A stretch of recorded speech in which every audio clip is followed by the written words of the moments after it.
Bonjour à tous, alors on est encore en vacances, donc les épisodes de Stardust n'ont pas encore redémarré, et en attendant on se concentre sur l'événement, on va dire, de cette semaine et de la prochaine surtout. C'est la sortie de Flight Simulator 2020, que je vous ai déjà teasé il y a à peu près 2 semaines ici sur cette chaîne, et que j'arrête pas de vous teaser sur ma chaîne secondaire. Star 2, la chaîne secondaire et espace, je mets le lien de l'affiche dans le coin de la droite de la vidéo. Mais suite à toutes les réactions et tout ce que je vois passer sur les réseaux sociaux concernant ce simulateur, eh bien, je me suis mis à bien réfléchir sur, est-ce que Flight Simulator, il sert vraiment à quelque chose dans votre vie à vous? Dans le sens où, oui, il est beau, oui, on peut faire du vol en multi, etc. Mais d'un autre côté, on a vu ce que un simulateur comme ça, utilisé par le grand public, peut donner avec FSX Steam Edition. Je recommande d'ailleurs la chaîne de Air Force Proud 95, là, qui est vraiment géniale et qui montre bien le souci avec FSX Steam Edition. Et surtout, je me suis dit, vu le prix que ça coûte, est-ce que les gens vont pas être déçus de prendre Flight Simulator en tant que premier simulateur, entre guillemets? Parce qu'il faut pas oublier que Flight Simulator, c'est fait pour être un vrai simulateur de vol. Du coup, ne vous attendez pas à un jeu, mais un pur simulateur, dans le sens où vous n'avez pas de mission, vous n'avez pas d'objectif, vous prenez l'avion que vous voulez, vous vous mettez où vous voulez, et vous volez. C'est tout. Alors on va reparler de la courbe d'apprentissage, etc. et tout, mais d'abord, je voulais parler de l'aspect vraiment ludique. Dans Flight Simulator 2020, comme dans le Flight Simulator d'avant, FSX, vous aurez 2-3 missions grand max, mais ne vous attendez pas à avoir une carrière à gérer, une compagnie aérienne à gérer, ou quoi que ce soit à gérer en fait, à part votre propre avion quand vous faites votre vol. Ne vous attendez pas non plus à tirer sur les gens, comme on peut le voir dans, War Thunder, ou dans DCS, ou dans d'autres simulateurs de combat. C'est vraiment un simulateur où vous êtes dans un avion, vous volez, et c'est tout. Du coup, il y a de gros risques que vous vous emmerdiez, évidemment, et c'est aussi pour ça que cette semaine, sur la chaîne secondaire, j'ai sorti 2 vidéos qui durent chacune plus d'1 heure, où je fais un vol sans commentaire, vu du cockpit, pour vous montrer à quel point Flight Simulator, ce que c'est dans la réalité, en dehors des cuts, des commentaires, et des trucs, des bugs marrants qui peuvent m'arriver. Franchement, c'est un simulateur. Ne vous attendez pas à être surexcité et à passer un excellent moment de rigolade, de pure rigolade. C'est un simulateur. Alors évidemment, les simulateurs, ça peut plaire à des gens. Moi, les simulateurs, j'adore ça. La majorité de mon compte Steam est rempli de simulateurs. Que ce soit Assetto Corsa, que ce soit Project Cars, iRacing, ou dans les simulateurs de vol, j'ai IL2 Cliff of Dover, j'ai évidemment DCS, Aerofly FS2, bref, j'ai majoritairement du simulateur parce que c'est mon truc. Mais ce n'est pas le truc de tout le monde. Par exemple, si vous prenez, Euro Truck Simulator, vous prenez votre pied parce que vous savez que si vous faites un Lyon-Paris, vous n'allez pas réellement faire 400 km et vous n'allez pas réellement rouler pendant des heures. Parce que la carte, elle est plus petite. Parce que y a un système qui fait que, en fait, ça passe beaucoup plus vite. Mais là, Flight Simulator, si vous faites un Paris-New York, ça va vous prendre la vraie durée d'un Paris-New York. Sans parler du fait qu'il faudra gérer votre avion à la perfection, dans le sens où c'est comme un avion réel, les boutons, c'est les mêmes, le fonctionnement, il est exactement le même, la météo est la même.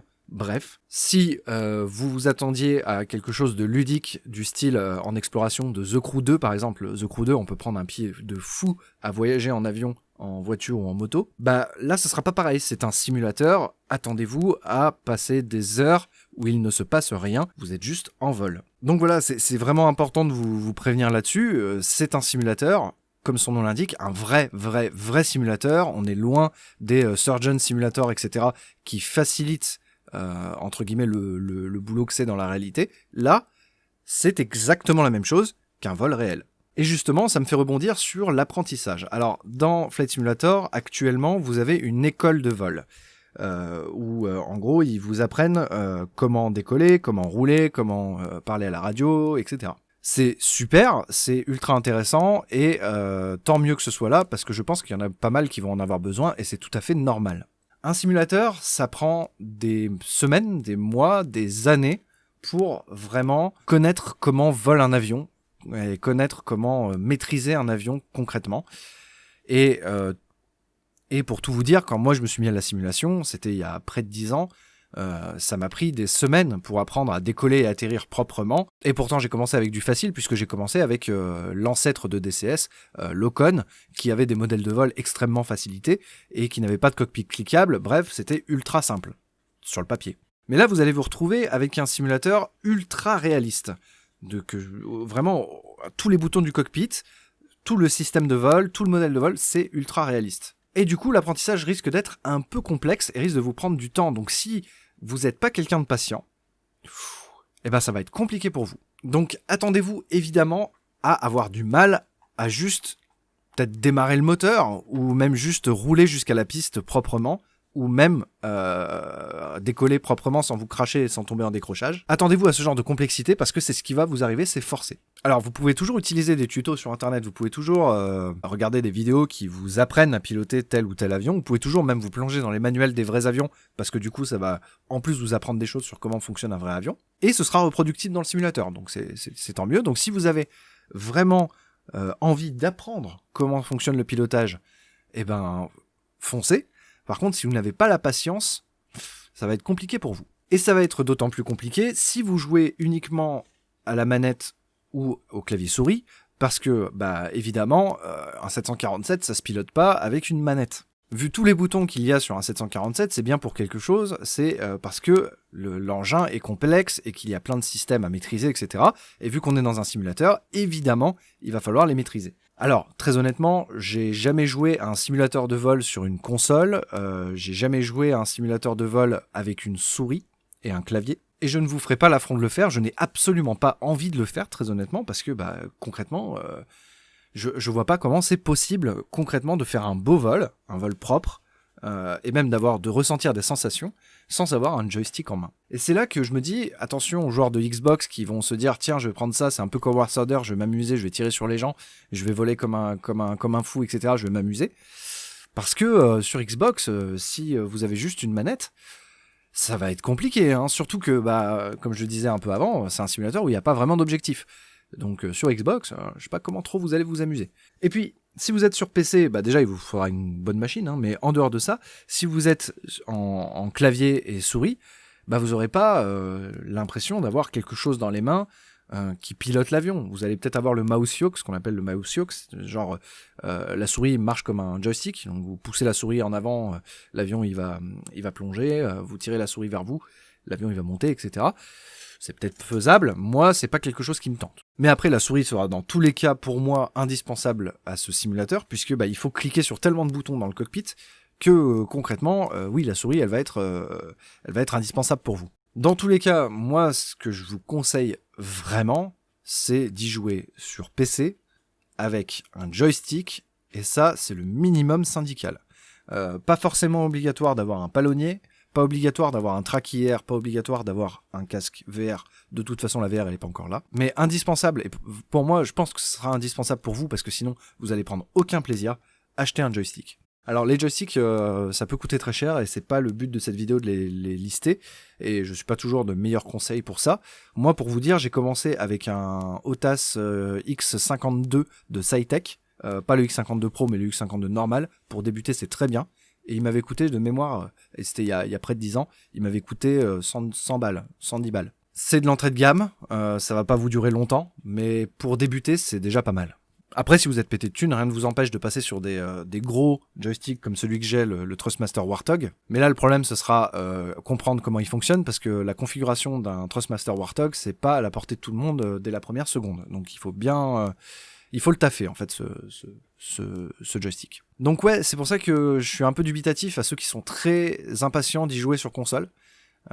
J'ai peur qu'ils soient déçus. Et c'est pour ça que voilà, je fais cette vidéo, c'est vraiment pour vous sensibiliser sur le fait que Flight Simulator est un simulateur, un vrai de vrai, pas un faux simulateur comme Eurotruck ou Surgeon Simulator. Et c'est ce qui nous mène aux entreprises de simulateurs du genre Aviasim, Fighters Academy, etc., qui vous proposent pour la modique somme de plusieurs dizaines d'euros de passer 1 heure dans un cockpit reproduit d'avion de ligne ou d'avion de chasse, etc.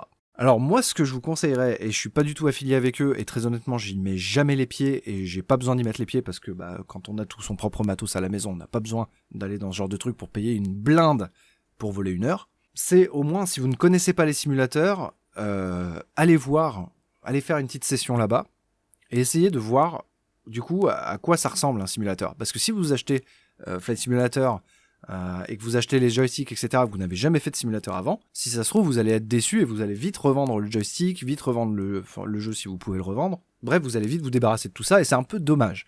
Donc peut-être faire un test entre guillemets d'un simulateur dans une de ces structures, même si personnellement je n'aime pas ces structures. Je pense que ça peut être un bon moyen de tester.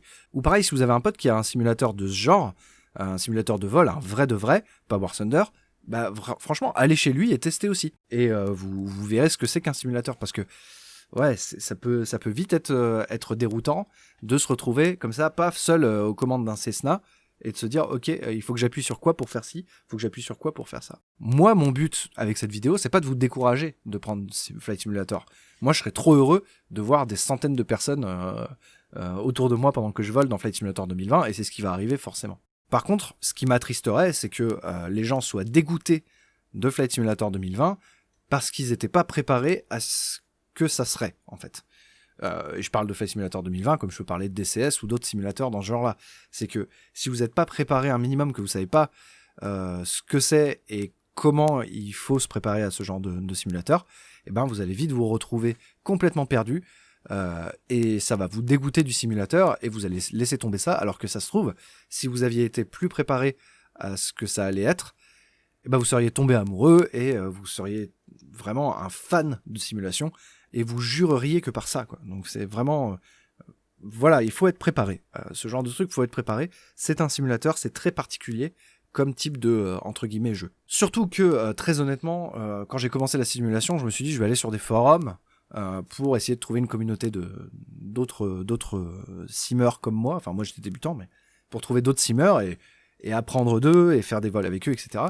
Et il y a certains forums que je citerai pas parce que je veux pas les mettre en colère, qui sont vraiment très vindicatifs avec les nouveaux, qui sont vraiment très hautains et qui envoient facilement chier, ce qui peut clairement vous décourager. Vous allez vous dire, oh là là, mais c'est quoi ce jeu où il y a que des élitistes, que des puristes, etc. Et pourtant, l'aviation, c'est quelque chose qui devrait s'ouvrir à tout le monde. C'est tellement beau, c'est tellement cool, l'aviation. Donc le simu, ça devrait être pareil. Mais malheureusement, vous allez forcément tomber sur des forums, si vous en cherchez, des forums aviation en français, où vous allez vous faire envoyer chier, typiquement. Ou vous allez voir des gens qui vont être hautains à votre rencontre, et du coup, ouais, ça peut vous faire peur. Donc voilà. Donc où je voulais en venir avec cette courte vidéo, alors je sais pas si elle sera courte ou pas, mais où est-ce que je voulais en venir avec cette espèce de vlog bizarre, c'est que concrètement, si vous voulez voler sur Flight Simulator, préparez-vous. Réfléchissez bien à ce que c'est, regardez des vidéos complètes de vol pour vous rendre compte de ce que c'est, avant d'acheter du matos, avant d'upgrader votre PC, avant de quoi que ce soit. Vraiment, préparez-vous. Et là, je parle uniquement à ceux qui n'ont jamais fait de simulateur, évidemment. Hein. Si vous êtes passionné déjà de simu et que vous en faites déjà à fond, bah voilà, ça va pas vous poser de problème outre mesure, en fait. Et cette vidéo, d'ailleurs, n'est même pas faite pour vous. Hein. Franchement, cette vidéo est faite uniquement pour ceux qui démarrent le simu, qui n'ont jamais touché un simulateur de vol de leur vie, un vrai, et qui seraient intéressés par Flight Simulator 2020. Voilà. Donc préparez-vous bien, mais par contre vous allez pas le regretter.